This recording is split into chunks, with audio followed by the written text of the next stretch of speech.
Certainly a buzz after TV host John Oliver selected the Erie Seawolves have a rebranding campaign. Oliver and his staff decided to call the Erie Seawolves the Erie Mammoths, at least for 4 games this season. Well, the excitement would not be taking place right now if not for one man who did make an amazing discovery 34 years ago. John Last talks with him in this edition of The Last Word.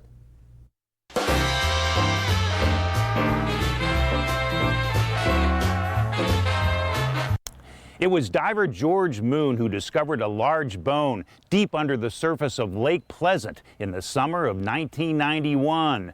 The bone was from an ancient woolly mammoth, the same mammoth that has piqued the interest of TV host John Oliver.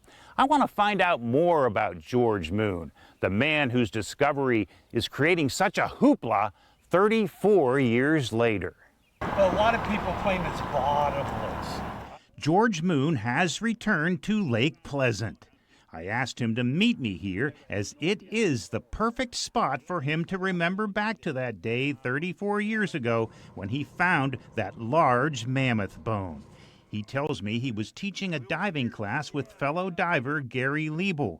George decided to take a relaxing dive on his own. When we dive for fun, we usually our hands down in the mud and silt as deep as you can reach. We're looking for things like fishermen dropped or an old bottle, you know, just fun little things. What George found under the mud was not little. He immediately knew he discovered something special. And I found it, I pulled it out of the mud and it was big, and I come up to the surface, I held it to Gary, I found a dinosaur bone, and he gave me that look like, you're an idiot. George returned the bone to the spot where he found it. That very day, he called Dr. Jude Kirkpatrick of the anthropology department at Gannon University. Dr. Kirkpatrick soon declared that the bone was from a mammoth that roamed the area 10,000 to 20,000 years ago. Dr. Kirkpatrick believed more bones were buried at that spot underneath Lake Pleasant. He asked George to keep the location of the discovery a secret. George, are you good at keeping secrets? So, yeah, sometimes I am. When I think they matter, I'm real good at keeping secrets. 200 bones from the mammoth were eventually found. During the recovery project, the mammoth was named the Moon Mammoth. The bones are now in storage at the State Historical Museum in Harrisburg.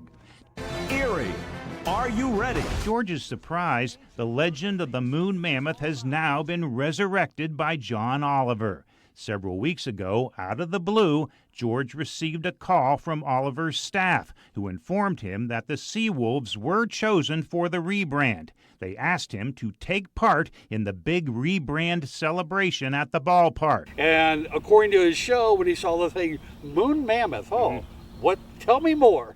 They also asked him to keep everything a secret until the official announcement. Another big secret I had to sit on for like a month. With the last word at Lake Pleasant, John Last, Erie News Now.